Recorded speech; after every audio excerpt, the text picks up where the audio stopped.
Hello and welcome to the Women's Day special. My opening batsman and my first guest is Richa Parikh Bubna. Welcome, Richa. Thank you so much, ma'am. Wishing you a very happy Women's Day well in advance. And thank you so much for having me over. And I consider it to be a matter of great honor to have this interview with you. So Yes, I'm, thank you I'm so very much. glad and I'm very proud to share that many people who have come, they have made their first innings with us and then gone down to bigger heights, including you. So I'm going to first begin by sharing the great news with everyone that you are a recently recipient of the Economic Times HR Leaders League Award. And this is a great news. So I wanted to bring you immediately and say, let's celebrate that with the WiP members. So So congratulations, Richa. thank you. Thank you so much. Thank you to you and thank you to the entire WIP family.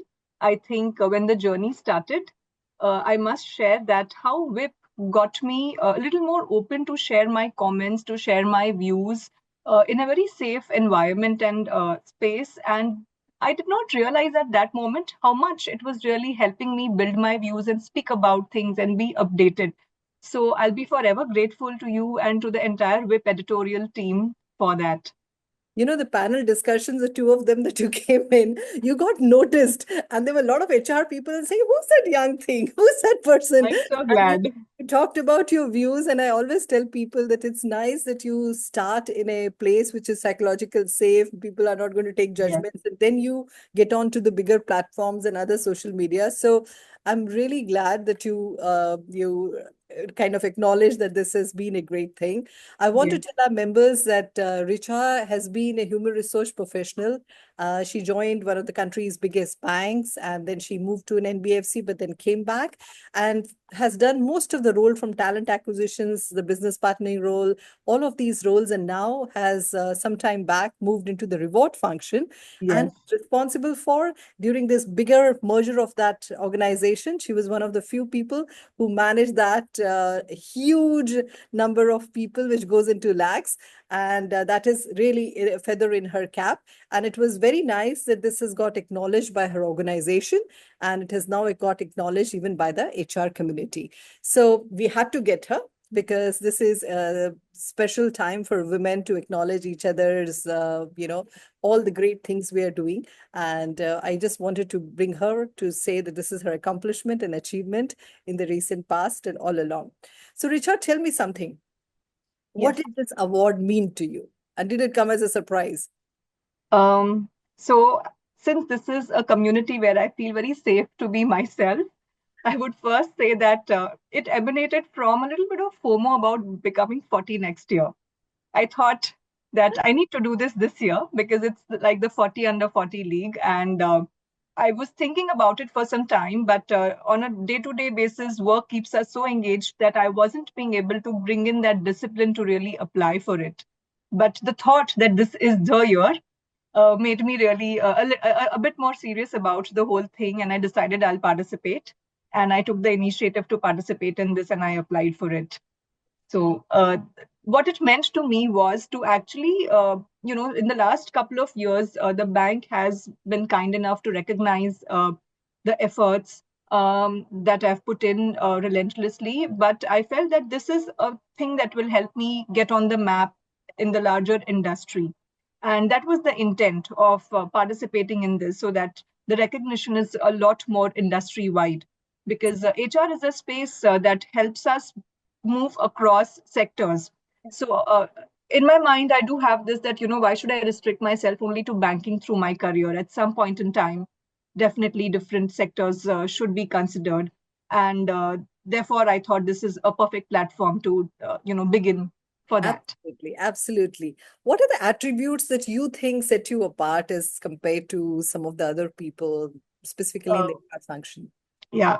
So I think that one of the attributes which I also spoke about, it was one of the things which I mentioned in my jury interview was that I've had the courage to take up a lot of new roles within the organization. Time and again, maybe after every 2.5 to 3 years, I've taken up a different portfolio, a different role, or a much larger project. And that helped me work with a lot of leaders across various departments, get a very, very wide view of the organization, of the businesses. And I think eventually that is what helped me move forward. And with time, it is the knowledge that we acquire and how we utilize it and how we really join all the dots helps us professionally, is what I realized. And I think, yes, these are the points apart from being relentless at work and a lot of hard work. I think all of that is absolutely given for most of the professionals. But what stood out, I think, was this part. No, no, So, that's amazing. I know that you would have in your 15 odd years of career, have worked with a lot of mentors that you have had. Uh, when we spoke about earlier, you had mentioned yes. a few things which matter a lot more to you, and you see that these are the things which you are very fond of in yourself. So, can you share some of these things that you have imbibed in yourself over the years, which you're very proud about? Sure, ma'am. So, first is I have a belief that a master artist is actually a beginner who keeps beginning. So I think each of my mentor helped me build this belief, that there is nothing wrong in starting afresh. It's always good to have the humility to say that, okay, I don't know this area at all, and I want to start, I want to learn, and I want to acquire the knowledge. And we should never believe that I have arrived. I don't think that's right. And when we do the same thing for years together, maybe sometimes we may get that feeling, and hence it's best to keep doing new things, to bring in that humility and to keep that curiosity alive. Another thing I learned from my mentors is to be authentic. And being authentic always is not very easy. Also, not for the mentors, because I'm working with them day in and day out, right? So it puts us in positions where we may challenge each other. Sometimes we have debates with each other. But I think every mentor that I've worked with has always, encouraged me having very open debates about various subjects. They've never looked for a yes person in their team. They've always been people who've been very open to having a very, very different view, and that helped me get the confidence to build my own views. Yeah. So with time, I think I'm able to be my own person in a meeting rather than go by what he is saying or she is saying. And I think that has been a great inspiration and influence that a lot of mentors have had on me. And I must tell you one more thing, ma'am. When I had joined the organization, very briefly I could work with you as the uh, head of the HR at that point of time. And what I always remember about you is that while I was a lot more junior, I was just an executive trainee. I remember you always spoke to me about how my work is. You always remembered my name while I was the youngest on the block. You remembered things about my family, and you took time to ask me about it. So that actually helps me, and when I talk to people today, I remember that part about you, and the authenticity of the connection we try to build with people. A lot of learning comes from it. People are able to share a lot of things about their career, about the workplace, about the industry in a very open flow with us, Mm. and I think that's a very nice place to learn all the time. Thank you so much, Richa, for remembering that. I remember those little presentations in operations with Melinda, Yes. everyone else, and I remember Yes. being so proud about the things you did. Of course, you got noticed, and I remember these things. So that Yeah. is very nice. I know, I think authenticity you will realize as you go along, and I just can't help but say that, that it ends up taking different meanings as you go, because there are leaders who you may not like their leadership style, but they are authentic. What they say is what they mean, Yes. and what they mean may not be something that is agrees with your value Agree. system. Yes. But authenticity has various different things, but that a debate for some other day. Tell me something. Now that you are into this thing and you believe in people like you, as you mentioned in the beginning, believe in continuous learning and have always invested in yourself. How do you go out? Because a lot of people that I speak to, they always say that, listen, I don't have time, and then go home and I have family and I'm in work-life balance. And how can I, study or read a book or read an article? How do you manage this?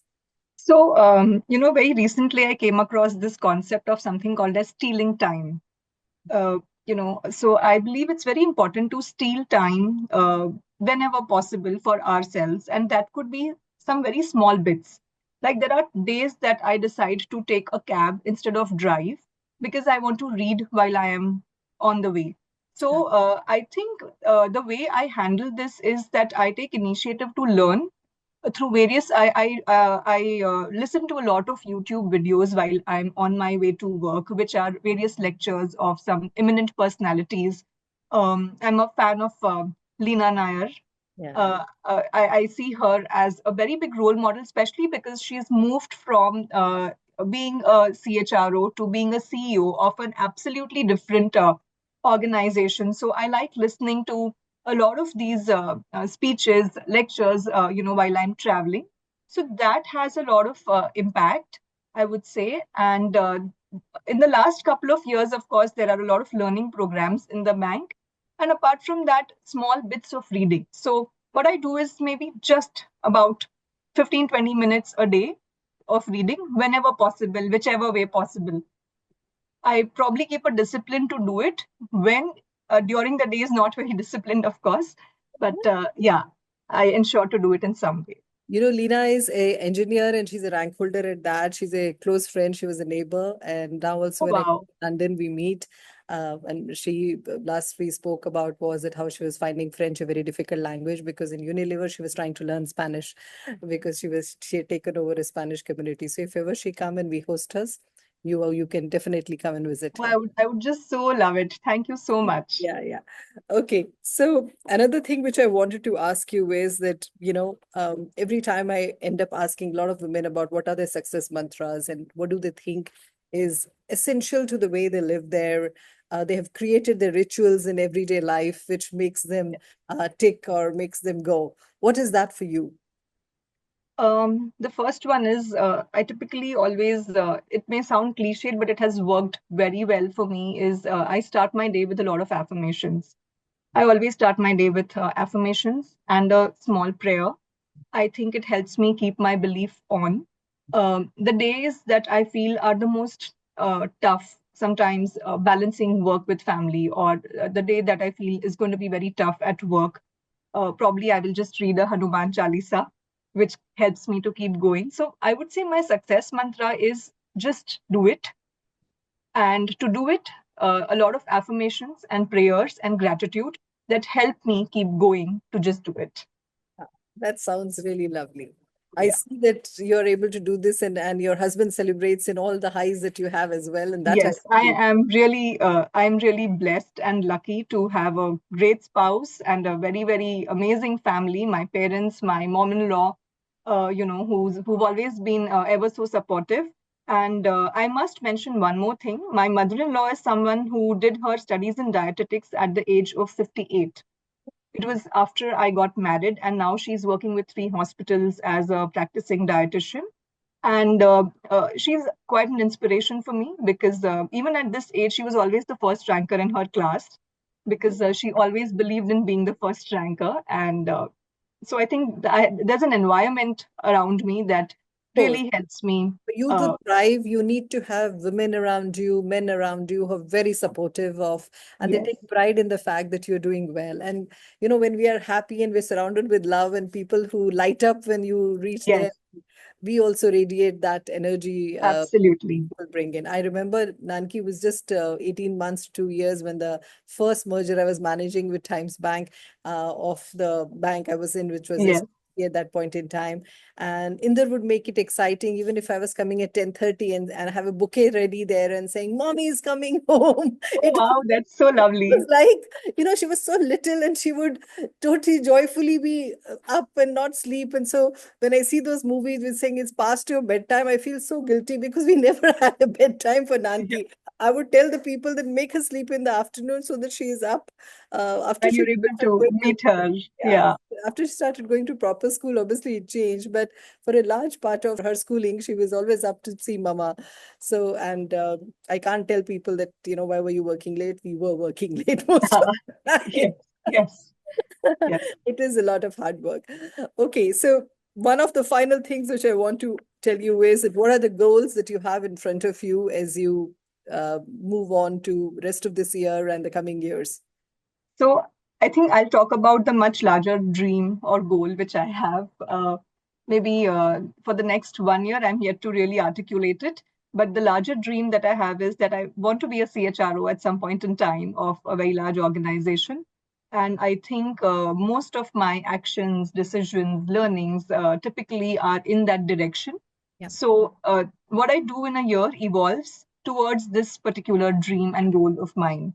Yeah. So yeah, that's how I would want to put Fantastic. it. And kudos to you. Bravo. Please keep on it. And I'm very assured that you will make that happen very soon, Richa. And any advice to the ladies before you go and who are also in your age group? Yes, ma'am. Just one advice. I think we should be proud of ourselves to have an ambition. Having an ambition is a very, very nice thing. And I'll be very honest. I developed a very strong ambition somewhere midway in my career. And the day I did, I saw the difference. So I think it's about having a very strong ambition, which takes us a long way. Yes, and your physical entire approach to walking, how you talk, everything Yes, changes once everything you changes. have that. Yes, I know, I think other people don't know what's happening in your life, but you know that, aha, yes, I have finally found my dream and my these things. Well yes, said, Richa, and yes. all the very best. So thank you so much for being with us on Women's Day special. It's been And an absolute I honor look to, forward to seeing you on our network yes, meeting absolutely, this year ma'am. and Yes. next weekend. And thank you so much. All the very best. Thank you very much. And all the very best to the entire WIP family for the coming year ahead. Thank you so much. Most welcome. Yeah, Bye-bye. bye.